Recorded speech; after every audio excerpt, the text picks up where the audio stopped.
Elaine Saxby. Thank you, Madam Deputy Speaker, congratulations to my right honourable friend, the member for North Somerset, for bringing forward this important debate this morning. The transmission of electricity is at the heart of our energy security here in the UK, and it is not just energy sources which are an essential part of our move towards net zero. The move to net zero is crucial in limiting the effects of climate change and to insulating ourselves against shocks to the global energy market. The South West is a natural powerhouse, but the lack of efficient connections in the grid limits how much energy can be moved around the system. I have farmers back in North Devon that have been working to install solar panels on their dairies, only to be prevented from connecting them because the national grid does not have enough capacity locally. The farmers who are working hard to provide the British public with high-quality British produce are being prevented from accessing more sustainable and secure forms of energy, in contrary to what should be happening.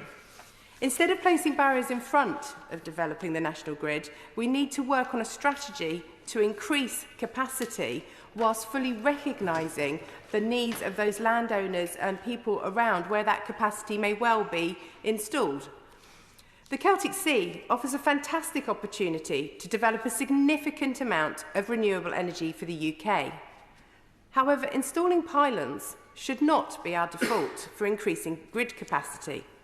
Undersea cables have been proven to work with offshore wind sites and now with floating offshore wind. Residents along coasts in the UK have demonstrated their preference for a strategic offshore grid in place of pylon schemes. The effects of pylons on environmentally significant areas and areas of outstanding natural beauty is a concern, as they can damage the landscape and people's access to the countryside, as well as the horrific cases detailed by my right honourable friend from North Somerset.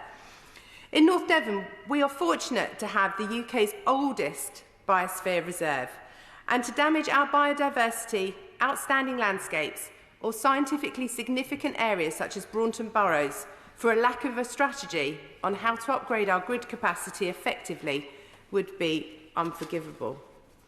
If we are considering a strategic offshore grid, then we must ensure that it is installed sensitively. We have made great strides towards a net zero future, but it is crucial we do not unnecessarily disturb stored carbon. As the ban on peat use in domestic gardening products recognises, the benefits of keeping stored carbon in the peat alongside the unique habitat they provide to a diversity of species. And as peat is the stored carbon of animals that died in wetlands millennia ago, carbon in our seabeds is stored from the marine life cycle, where phytoplankton photosynthesize and take carbon out of the atmosphere and through the life cycle of the sea, and it is ultimately stored in the seabed. Storing carbon is one of the key pillars of reducing the effects of climate change. When we have incidents such as the recent methane gas leaks from the Nord Stream pipeline, estimated to release as much gas as 1.5 days of global methane emissions, we need to ensure we do not unnecessarily contribute to releasing stored fossil fuels.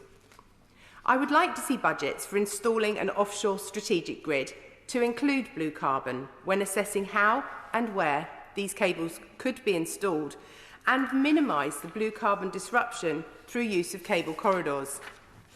There is much to celebrate as we develop an energy grid for the 21st century and beyond, but I do very much hope that strategies and legislation moving forward will take into account our precious nature and landscapes with increasing the capacity and efficiencies of our grid.